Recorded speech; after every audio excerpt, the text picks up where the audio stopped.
আসসালামু আলাইকুম প্রিয় দর্শক, আপনারা জানেন যে একটা দ্বীপ দেশ কেপ ভার্দেতে এখানে মাত্র 5,05,000 মানুষ, তার মধ্যে মুসলমানের সংখ্যা 5,000। এই দেশে ওনাদের একটা অবদান আছে। দ্বীপ দেশ কেপ ভার্দেতে মুসলমানদের জীবন, ইতিহাস ও অবদান। 2011 সালের জাতীয় আদমশুমারি অনুযায়ী কেপ ভার্দেতের মোট জনসংখ্যার মাত্র 1% মুসলিম। প্রায় 5,05,000 মানুষের এই দ্বীপ রাষ্ট্রে মুসলিম জনগোষ্ঠীর সংখ্যা আনুমানিক 5,000। এদেশের বেশিরভাগই সেনেগাল, গিনি, বিসাউ ও মালির মতো পশ্চিম আফ্রিকার দেশ থেকে আসা অভিবাসী। তারা মূলত এন্তিয়াগো দ্বীপের রাজধানী প্রাইয়া এবং সাও ভিসেন্তে দ্বীপের মিন্দেলোস বিভিন্ন শহরগুলো এলাকায় বসবাস করে। সুন্নি মতাদর্শ অনুসরণকারী মুসলিমরা ছোট ব্যবসা, খুচরা বাণিজ্য, সেবা ও নির্মাণ খাতের সঙ্গে যুক্ত থেকে স্থানীয় অর্থনীতিতে গুরুত্বপূর্ণ ভূমিকা রেখেছে। 1462 সালে পর্তুগিজরা কেপ ভার্দেতে উপনিবেশে স্থাপন করে আটলান্টিক দাস বাণিজ্য এবং পশ্চিম আফ্রিকার উপকূলে যাতায়াতের কৌশলগত ঘাঁটি হিসাবে আন্তিয়াগো দ্বীপের রিবেরা গ্রান্দে অঞ্চলে প্রথম বসতি গড়ে ওঠে। এই সময় সেনেগাবিয়া ও আপার গিনি অঞ্চল থেকে আগত মুসলিম ব্যবসায়ী এবং কৃতদাসদের মাধ্যমে কেপ ভার্দেতে ইসলামের প্রবেশ ঘটে। উলুফ মান্দিলকা ও ফুলানি জনগোষ্ঠীর মুসলিমরা আখখেত ও গৃহস্থলী শ্রমে নিয়োজিত ছিলেন। ইতিহাসবিদদের মতে পশ্চিম আফ্রিকার মুসলিম অধ্যুষিত অঞ্চল থেকে আনা বহু কৃতদাসের ইসলামী জ্ঞান ও ধর্মীয় শিক্ষার ভিত্তি ছিল শক্তিশালী। তবে পর্তুগিজ উপনিবেশিক শাসক ক্যাথলিক খ্রিস্ট ধর্মের একচ্ছত্র আধিপত্য প্রতিষ্ঠা করে।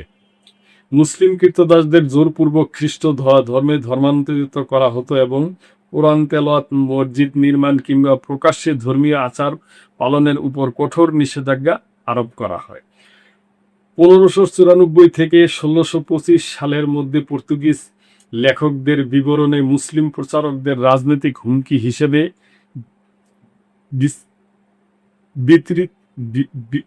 বিতৃত করা হয়েছে।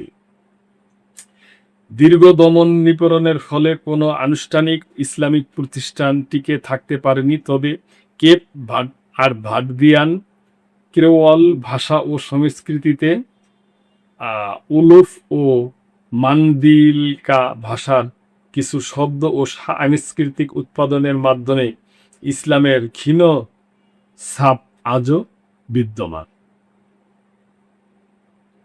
1975 সালের 5 জুলাই পর্তুগালের কাছ থেকে স্বাধীনতা লাভের পর কেপ ভার্দেদের নতুন সংবিধানে ধর্মীয় স্বাধীনতা নিশ্চিত করা হয়।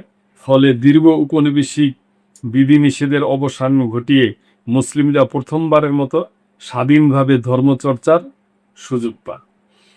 1980 ও 1990-এর দশকে পর্যটন শিল্পের বিকাশ এবং অর্থনৈতিক উদারীকরণের কারণে পশ্চিম আফ্রিকার আঞ্চলিক জোট ইকোওয়াসভুক্ত দেশগুলো থেকে মুসলিম অভিবাসীর সংখ্যা দ্রুত বাড়তে থাকে। 1990 সালে রাজধানীর প্রায় দেশের প্রথম সরকারি স্বীকৃতি মসজিদ প্রতিষ্ঠিত হয়, যা মুসলিমদের ধর্মীয় ও সামাজিক কর্মকাণ্ডের কেন্দ্রবিন্দুতে পরিণত হয়। পরবর্তীতে 2014 সালের এক আইনের মাধ্যমে অন্তত 500 সদস্য বিশিষ্ট ধর্মীয় প্রতিষ্ঠানগুলো বিচার মন্ত্রণালয়ের নিবন্ধনের মাধ্যমে আইনি স্বীকৃতি ও কর ছাড়ের সুবিধা পেতে শুরু করে। মুসলিম সংগঠনগুলো সুবিধার আওতায় আসে।